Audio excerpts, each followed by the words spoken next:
Hi everyone, I'm Lauren Ruiz alongside my co-host Chris Jenkins. Our Carolina Panthers were just defeated by the New England Patriots 24-6, and it was a rough game. Normally we sit in on the press conference, but today we're doing things a little bit differently, and Chris and I are going to recap the game for you ourselves. Yes. And go from there. Yeah. So I'm excited about that. Yeah, no, you're not. She hates when we lose, but I do too. But. No, I'm excited that we're getting to recap the game, and not like having to toss to coach. We can just tell you what he said and things like that. Just me and you. Just me and you. I'm ready. So there were a ton of penalties today. I just want to start off on that note. I know it's a downer, but a lot of things we're going to be talking about are kind of downers. Yeah. But let's talk a little bit about penalties and turnovers. Yeah, so you can't win games in the NFL with lots of turnovers, lots of penalties. Carolina Panthers had both in all those categories today. Sam Darnold, was a leader in those turnovers today with 3 interceptions. We also put the ball on the ground too many times today. Fortunately, we were able to recover those and maintain possession. But also, not time possession, red zone. Yes. Red zone. Let's get in the red zone. We did not make, if you have NFL red zone, you did not see the Carolina Panthers on that today because we were 0 for 2 in the red zone. So, opportunities lost with the turnovers, opportunities lost with not getting 6 points with the touchdowns when we got into the red zone. Did not really give ourselves too much of a chance to win today, and Coach Rule talked about that, turnovers and penalties. I know he spoke about Ian Thomas. I think he was pretty mad at Ian Thomas. I think they were inside. I don't know if they were inside the 20. I know they were close. They were close. And Ian gets that penalty. They puts him back 15 yards, and, you saw him kind of sitting timeout on the sideline for a little bit about that. So it was just too many costly mistakes for this team today that did not give them the chance to win. And what was that final score, 24-6? 24-6. Yeah, it wasn't good. It was not good. So let's talk somebody on the defense, and that is Shaq Thompson. Yeah. I made a tweet today that said I would not want to get hit by Shaq Thompson, Yeah. and I stand by that. I would not want to be hit by him. Yeah. That man is tough and a force in himself. Yeah. Can you talk to me a little bit about Shaq? Yeah, you know what, Shaq, tell me this. You guys that are watching, please leave me your comments, let me know. Does Shaq Thompson give you a little bit of that Thomas Davis-esque? Right? Definitely. Yeah, he definitely does. The way that he hits people and kind of continues to go through it, I think is incredible. And, hey, hats off to the organization. Shaq played a couple years with Thomas Davis, and I'm sure picked up some of the demeanor, some of the grit that it takes, and he's carrying that along even though Thomas isn't here anymore. And the guy was playing like a beast since he's been back. Well, I'm sorry, I said since he's been back. But it's been all season long. Since he's changed to number 7, he's been a new man. And I know there was one sequence where you saw Shaq play good defense on a little short pass. That was we're sitting over here, by the way. In the press box. And they were going that way. So, it was on that side of the field that he made a good tackle. And that was like on a pass play, kind of a screen, I think it was. Another play, they came and they ran the ball a little bit to the right-hand side. And Shaq hit I'm trying not to curse, but he had a hard hit to the guy on the run play. So Shaq is really great, man, showing that he has it on pass coverage, showing that he has it on run blocking. He has interceptions. He didn't get one today. But Shaq Thompson he's good. He's really good. He's a big force on the defense. And I stand by Shaq. He's one of my favorites. I really like Shaq. Yeah, and I got a few other guys. I know you're about to go, but a few other guys that had good performances today. Brian Burns, he's really good. One thing I like to see Brian do is slow down on his pass rush. I mean, that's his thing. That's how he gets what he does so well. It's getting back there so quick. Just being nitpicky. I wish he could have a little bit more control, come in a little bit on those pass rushes. I think he could also be more formidable on the run stop if he can get a little bit of that under control. But Brian Burns, 5 tackles. Had a sack, strip sack, had a tackle for a loss. Just really good game from Brian Burns as well. And Gilmore. Stephon Gilmore. Why is he not playing more? I don't know. I almost did this because we're not used to having 2 mics. But Stephon Gilmore, again, this guy, it was early on in the season. And I had tweeted, I believe, about how some player gave him a compliment and said, like in practice, how he runs a route. And they're like, oh, Brady sucks. Everybody knows our plays. And I'm like, no, I don't think that's it. This guy is smart. Oh, very smart. And every time he talks about getting an interception, and I wish I could do my Stephon Gilmore, he talks like this, like I come out. Very monotone. Yeah, and just calm like, and quiet. I do what I did. I took the ball because I knew it. But he talked about that last interception, how right at the point where he knows the player's going to make a break, that's when he knows to come in. He said the same thing today when he was talking about his interception today, like, hey, I know this guy, and I just knew that he was going to rake this guy. But incredible guy. I don't know if we're just the scheme hasn't had him with more plays, or if they're just waiting for him to get in a little bit better shape. I mean, I know, what was it, C.J. Henderson is like never going to play for us. But nevertheless, I applaud the play of those guys. Burns, Gilmore, Shaq Thompson, some really good things that were shown on the defense side today, even though we didn't get the win. But we're going to go the good and the bad today. Definitely. Well, now let's talk a little bit about the bad. Okay. And I know everyone wants to talk about this, and they're not very excited to talk about it, but it needs to be talked about. Sam Darnold. Sam Darnold. Sam Darnold. I do not know what is going on with Sam. At the beginning, I stood by Sam. I was a Sam fan. The first 3 games I was impressed. And then after that, it just slowly went downhill from there. And I haven't been impressed since then. Yeah. And today was another game where I wasn't impressed. Yeah. And then he threw 1 interception, and then he threw another interception and another, and we ended at 3. So tell me a little bit about your thoughts on Sam and how you feel the Panthers as a whole should go from here, and what's the next step? Yeah, so we're both going to candidly talk about Sam and his great performance. I don't like to talk about negative things. Me either. You guys probably know I'm like find the good things, but gotta be a professional and tell you the truth, all right? Let's go over Sam's stats first. 16 of 33 for a whopping 172 yards. We are very, very ice ages away from the Sam that started the season. I think he had 3 consecutive games where he had over 300 yards. 3 interceptions. 1, 2, 3 strikes, you're out. That's what they do in baseball. If this was baseball, he would have been out, right? And we're going to talk about Coach Rule, who talked about why he did not bench Sam today. I don't know if you remember that part, but we'll cover it somehow. Passer rating finally was a 26.3. At one point, that was actually a 14.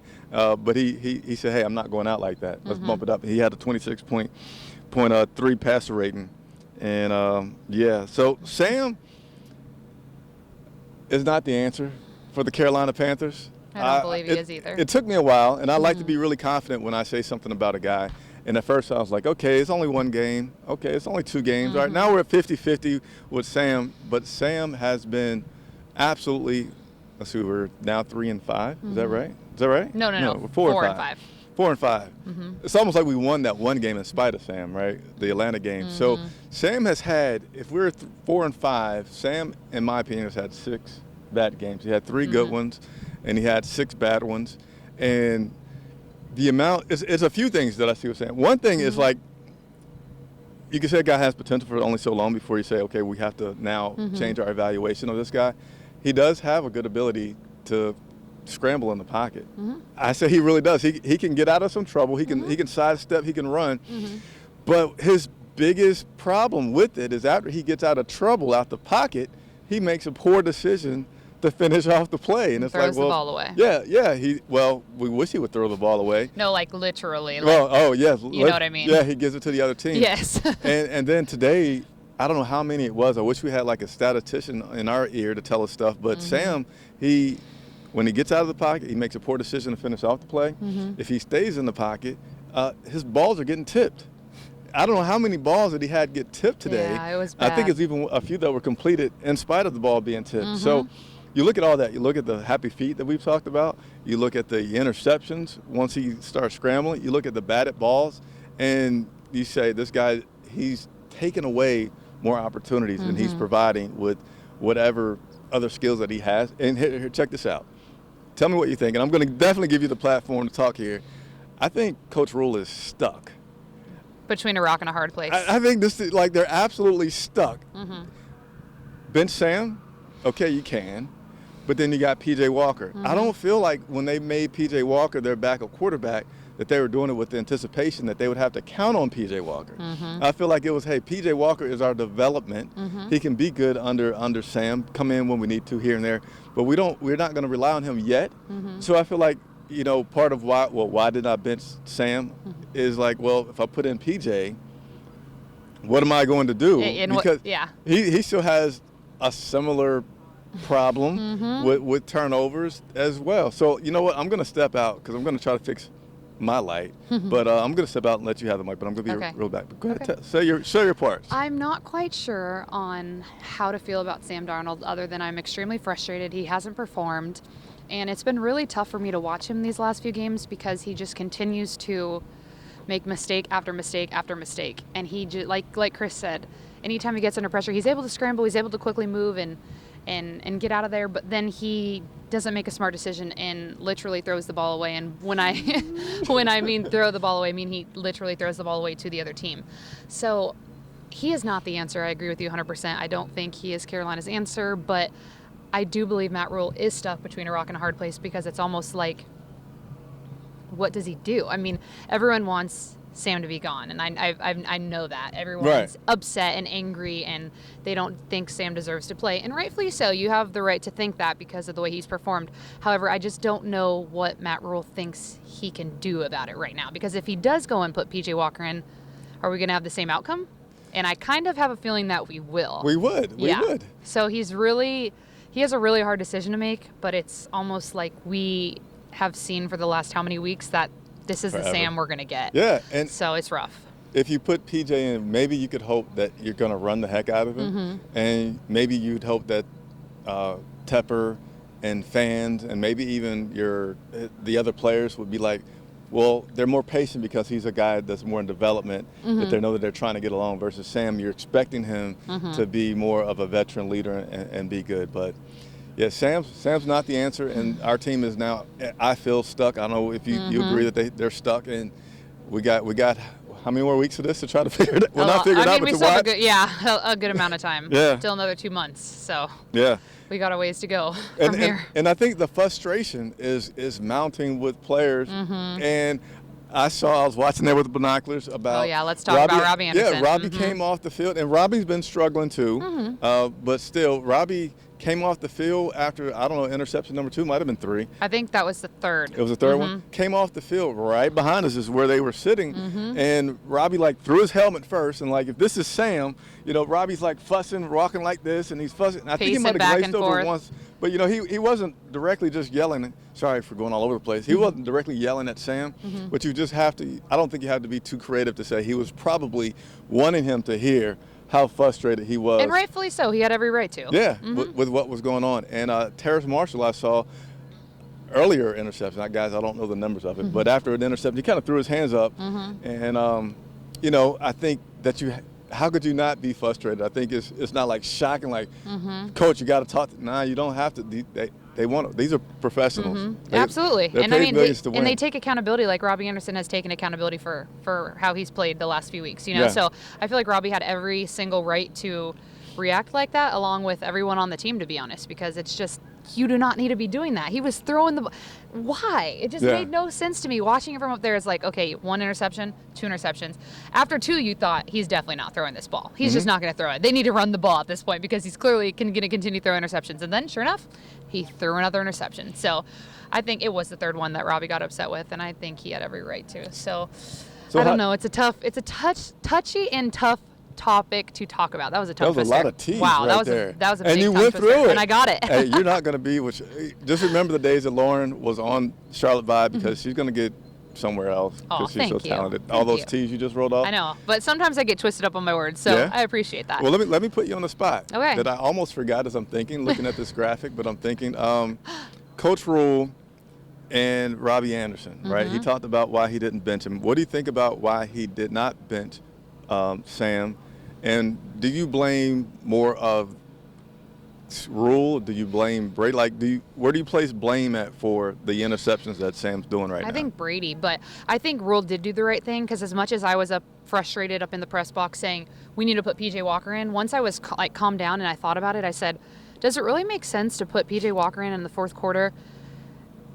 It just doesn't to me, because I feel like first of all, there was no recovering from where we were at, and I feel like Rule looked at it as I feel like he knows we're going to lose the game. That's probably what he was thinking. And he's like, why take him out now? Because, he did that before, and that he wasn't proven to be successful in that. So I feel like that's what he was going through in his head. And I thought that was the right decision, in my opinion. But I do think it's Brady. I don't think I want to put the blame on Rule, he has tried so hard to stay strong and like stick behind Sam. If you've noticed, like he says, I have faith in Sam. I still have faith in Sam. But today, I think that's going to change. Well, he does always go to take responsibility as a head coach should for anything that goes wrong, whether it's under his control or not. But I think he said something about, gosh darn it, he wanted to give Sam a chance to play out of it. Oh yeah, that's exactly quote unquote what he said. He said, I wanted a chance to get Sam to get a chance to play out of it. And then he was asked a question about, is Sam the future? Remember that? And he said, well, got to watch more tape. And I think he does have to watch more tape, but he also thinks like he needs to think like, I'm stuck. What am I going to say? What am I going to do? Yeah, that was tough. I don't know. I don't know where we go from here, and I'm really curious to see what happens in this coming week up until the next game against Arizona.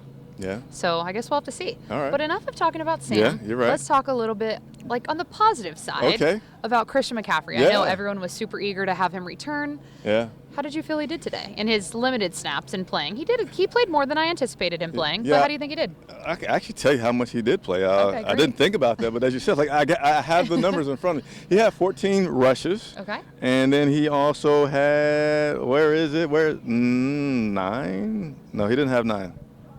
No. I said 14. I don't feel like these numbers are right that I wrote down. I feel like the rushing numbers are right. I know he had 14 rushes. I don't know how many receptions he had, but he had 52 yards on the receiving. I think he probably had more like around 4 or 5 receiving as well. So that's probably about 20 plays that he actually had the ball. So let's say he probably played about 25, 30. Like how I did that math on the fly. You guys like that? Leave a comment. No, but but Christian did really well today. He did well, and I give the coaching staff applause for not giving him too much, because you could tell, at least I had the feeling that when they started kind of getting in that hole in the second half, it's like, okay, let's go to what you like to call the cheat code. Let's Christian McCaffrey it to death. Let's get him on the right. Let's get him passing. But they still can't put him out there to that degree back to back. And I understand it because he has been hurt many times over the past 2 seasons. So I was happy with it. Again, Christian was 14 carries for 52 yards. I don't feel like I have the right number of receptions, but he had 52 yards receiving. And here was something that I kind of pondered as I looked at these numbers. Like well, I don't want to get ahead of myself, but 9 of 16 receptions were to our running backs. I don't know if, I feel like there's something in that I need to analyze. I don't know if you have any immediate thoughts about that. I don't. Yeah. Because I got to think about that. That's, DJ Moore, Robby Anderson, 2 great guys, but when I said the running backs, it's not just Christian McCaffrey. It was Chuba. It was Abir. Am I saying Abir? Amir. I'm sorry. Amir. Abdullah. There you go. You got it. I was happy. I want to say the rest. that got a lot of the receptions. Why aren't? And maybe here I'm not thinking, right? Okay. So those passes to those guys, they're more like swings. Yeah. Little dumps. Yeah. Little 5 yards right across the middle. Very true. When you're throwing to Robby Anderson, DJ Moore, you're now throwing the ball 15, maybe 20 yards. You're now maybe throwing a deep out. Ball has to go a little bit further. Your footwork has to be a little bit better. Our man Sam has struggled with all this. So there you go. That's Chris Jenkins' professional opinion about that on the fly. I just figured it out. Awesome. You did great. I thank you. I gave you a pat on the back. Hey, get that pat. Thank you very much. Do you have any other stats you want to share with us? Yeah, so we're going to talk about this earlier. Remember what Coach Ruiz said a couple weeks ago when we were losing? I think it was here to the Giants. About the identity? Who was our last loss here? Was it Minnesota? Minnesota Vikings. What did he say? You just said it.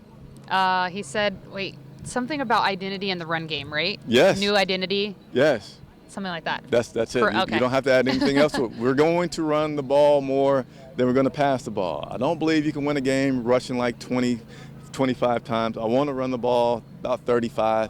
And then last week in Atlanta, they went ridiculous, 47. Yeah. Today, hit the wrong button, but it's back up. We had 23 rushes. Okay. That is the number that our head coach said does not work. And we had 33 pass attempts. Wow. So we got away from it.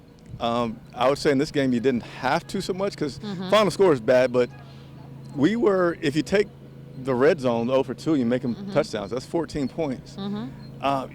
Anyway, I can go on, but I feel like we're still missing that identity that he had hoped to get, and I feel like Coach Ruiz should start acting desperate here. He's probably frustrated. He is definitely frustrated. That's evident. I mean, he tries to keep his composure, and he does take full responsibility, and I respect him so much for that in the press conferences.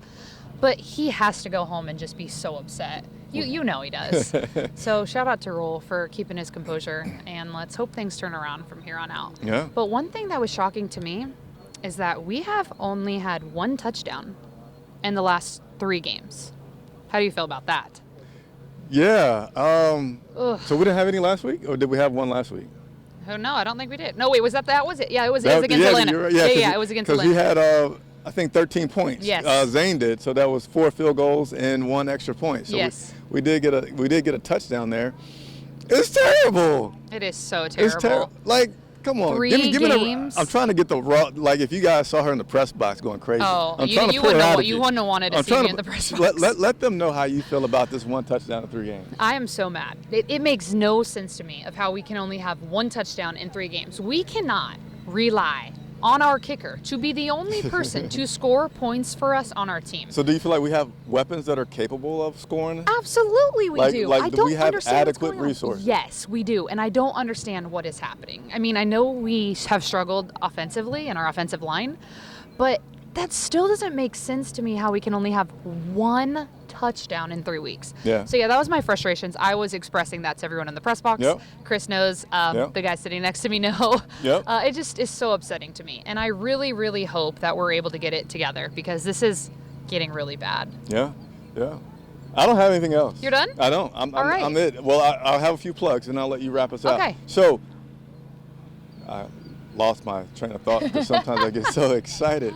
Hey, if you have not checked it out, the guy that we've talked about scoring all the points that can't do it by himself, Zane Gonzalez, I interviewed him. It was a great interview. Zane does not have 1,000 followers on Twitter. I told him I was going to be his personal hype man and make sure that he gets these followers. So there's a link below in the description. If you're watching on YouTube, hit it and follow my man Zane, and also make sure you watch the video in full. We had a great time. He showed me how to kick a field goal and everything. So he's awesome. Yeah, he's pretty awesome. He's great. Shout out to Zane because he's been holding us together. Yeah. I really appreciate that. And then I got one last one. Okay, you got it all. go Tomorrow, this lady, as well as quite a few other gentlemen, will be joining me to talk. We have a Monday show live at 7 p.m. Ask me your Carolina Panthers questions.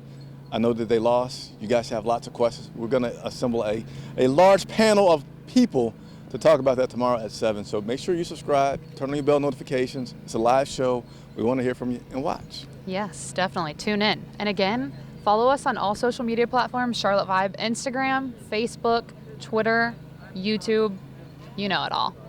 Charlotte Vibe. Again, I'm Lauren Ruiz, and this is the wonderful, the man, the myth, the legend, the man himself, Chris Jenkins. And we'll see you next time.